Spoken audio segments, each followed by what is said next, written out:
السلام علیکم ورحمت الله وبرکاتو.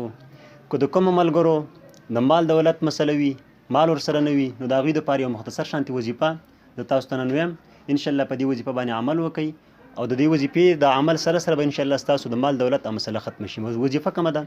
کله چې تاسو د سحر سنت وکئ، د سحر سنتو نه د فرض انتظار چې کوم دی، دغه انتظار په دوران کې به تاسو 100 مرتبه دا کلمات ووایئ: سبحان الله وبحمده، سبحان الله العظیم وبحمده استغفر الله. انشاءالله د دې سره سره به ستاسو د مال چې کوم مسایل هغه به انشاءالله ختم شي.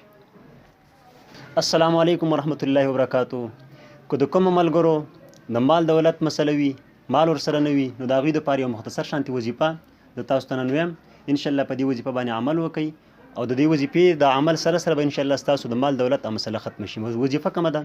کله چې تاسو د سحر سنت وکئ، د سحر سنتو نه د فرض انتظار چې کوم دی، دغه انتظار په دوران کې به تاسو 100 مرتبه دا کلمات ووایئ: سبحان الله وبحمده، سبحان الله العظیم وبحمده استغفر الله. انشاءالله د دې سره سره به ستاسو د مال چې کوم مسایل هغه به انشاءالله ختم شي.